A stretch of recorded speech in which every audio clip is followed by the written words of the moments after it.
আজকে আমাদের এই দিনটা সত্যি গর্বের দিন, আমরা সবাই জানি। একটু ভাবুন আপনার, যদি রক্তের গ্রুপ আবিষ্কার না হতো তাহলে আমাদের কি অবস্থাটা হতো।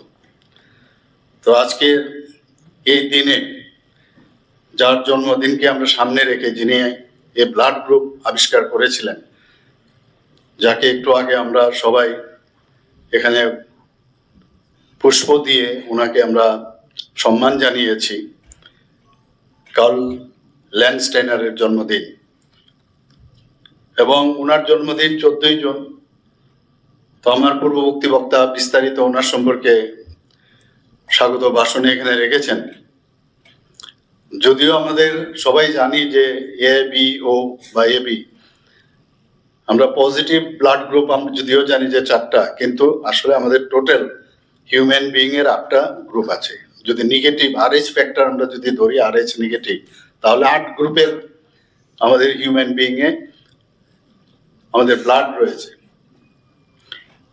আমাদের শরীরের যে ব্লাড গ্রুপ বা মানুষের শরীরের যে ব্লাড গ্রুপ, তার মধ্যে দেখা গেছে 15% নেগেটিভ ব্লাড গ্রুপ। আমি যেখানেই যাই, আমি কথাগুলো, যেহেতু যে কোনো জায়গায় ব্লাড ডোনেশনের বিষয় থাকলে আমি সেখানে যাই, এবং সেখানে প্রথমেই যারা ব্লাড দিতে এসছে, স্বেচ্ছা রক্তদান করতে এসছে, ওনাদেরকে আমি জিজ্ঞেস করি আপনার ব্লাড গ্রুপটা কি। তো অনেকে যখন নেগেটিভ বলে, তার প্রতি আমার আকর্ষণটা একটু বেশি বাড়ে, কারণ যেহেতু এটা খুব সহজে পাওয়া যায় না। তো একটা এই দিক।